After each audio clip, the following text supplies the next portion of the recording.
Muchísimas gracias, senador presidente, compañeras, compañeros senadores.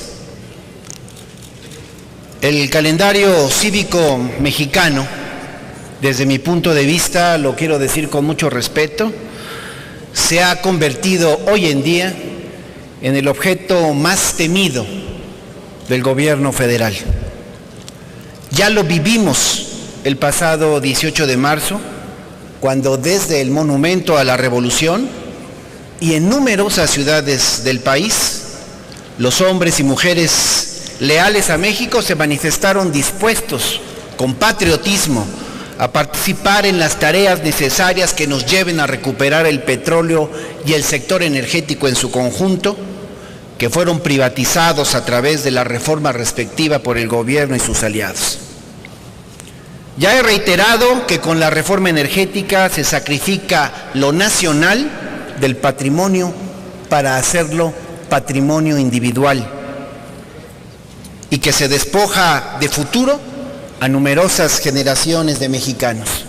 Pero también he dicho que no vamos a descansar hasta recuperar el petróleo para el país, hasta que se efectúe la consulta popular y que nos pregunten a todas y a todos sobre esta simulada venta del país que perpetraron.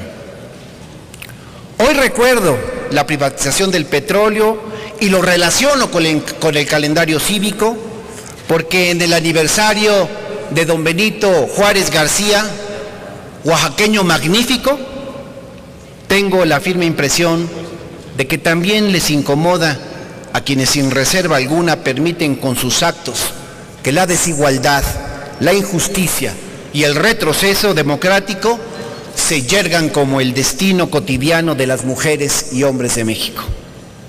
Son, por lo tanto, fechas patrióticas que muchos de los presentes y ausentes quisieran arrancarlas del calendario para que la memoria nacional de una vez por todas se diluya, se evapore, se haga polvo. Pero el rostro de Juárez, su legado, no puede desvanecerse. Sus raíces profundas y su pensamiento tienen en nosotros seguidores leales. Juárez nos dejó dicho en aquella carta memorable a Mariano Escobedo, y cito: nosotros no necesitamos que un extranjero venga a establecer las reformas a nuestro país. Nosotros las hemos establecido todas sin necesidad de nadie. Cierro la cita. Pero expongo, compañeras y compañeros, que tampoco han escuchado a Juárez, ni a Lázaro Cárdenas, ni a Morelos, Zaragoza, Madero. La verdad es que no escuchan la historia. Y al no escucharla, muestran desdén por la identidad de México. Este es precisamente, compañeras y compañeros, el centro de nuestras diferencias. Ustedes quieren que olvidemos las gestas de Benito Juárez, que recuperó, por ejemplo, los bienes a favor de la nación, mientras ustedes los entregan a manos privadas. Ustedes quieren que permitamos la explotación de las trabajadoras y trabajadores del petróleo bajo contratos y condiciones desfavorables, mientras Cárdenas y el pueblo de aquel entonces lo hicieron todo por fortalecer esas mismas fuentes de trabajo y condiciones laborales.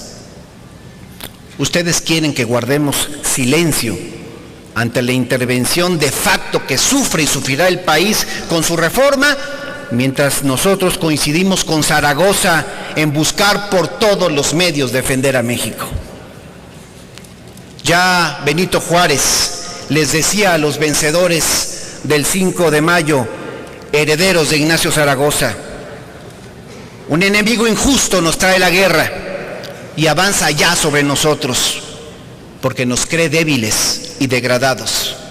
Aprestaos al combate y probad al orgulloso invasor, que México vive, que México no sucumbirá al capricho de ningún poderoso, porque defiende la causa de la justicia, de la civilización y de la humanidad, y porque cuenta con hijos leales y valientes como vosotros.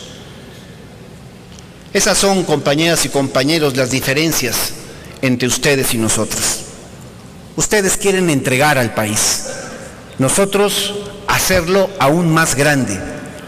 Porque nadie en sus cabales puede comprar, por ejemplo, comparar el proceso de la reforma de Juárez con las injustas reformas del actual régimen.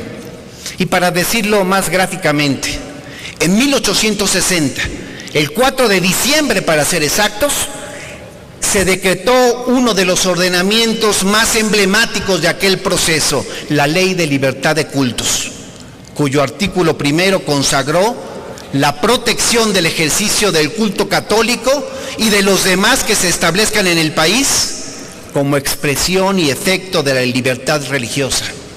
Es decir, se atendió el derecho de las personas a creer y a ejercer su religión sin ninguna restricción ni obligación civil de por medio. Hoy acudimos a lo contrario. Y no me refiero, claro, a religión alguna, ni asociación eclesiástica relativa. Me refiero al retorno al culto institucional al Ejecutivo, a la manera en que a últimas fechas han regresado las antiguas prácticas de culto desmedido a la personalidad de un solo hombre por sobre las disposiciones de sus propios programas partidistas e inclusive sobre la voluntad de sus bases y militancia. El culto moderno que pretende restituirse en México es prueba suficiente de que el espíritu republicano de Juárez les es completamente ajeno. La división de poderes, por ejemplo, pilar del republicanismo, es un mecanismo que les incomoda y por eso lo atropellan. Es decir, hay una fuerza hoy en el poder que pretende restaurar no solo un proceso de reforma como se publicita, sino el gobierno de un solo hombre, como lo pudieron imponer durante buena parte del siglo pasado en nuestro país. Pero nosotros somos juaristas. Por eso, conmemorando este 21 de marzo, a pesar de que el calendario cívico les sea adverso, hoy efectúo un llamado a todas y todos los mexicanos para que volquemos voluntades y trabajo a favor del destino común, el fortalecimiento de una conciencia nacional renovada que propende de forma activa por la paz, el respeto, la libertad y la independencia. Y quien piense que la lucha de Juárez por estos valores culminó con su muerte, basta con referirle que hoy, a más de 208 años de su nacimiento, lo traemos a la memoria para dejar claro que todo por lo que él lidió está vigente, porque tanto los triunfos como las derrotas son pasajeras y por eso solo el trabajo es permanente. Así que, compañeras y compañeros, nuestro compromiso con Juárez tiene un nombre: trabajo para México, trabajo sin descanso, trabajo con pasión, como él lo dijo durante su vuelta con triunfo a esta Ciudad de México en 1867. Trabajemos, cooperemos todos para poder legar una patria a nuestros hijos en camino a la prosperidad, amando y sosteniendo siempre nuestra independencia y nuestra libertad. Trabajo para México, nuestra razón juarista de cada día. Muchísimas gracias por su atención. Es cuanto, senador presidente.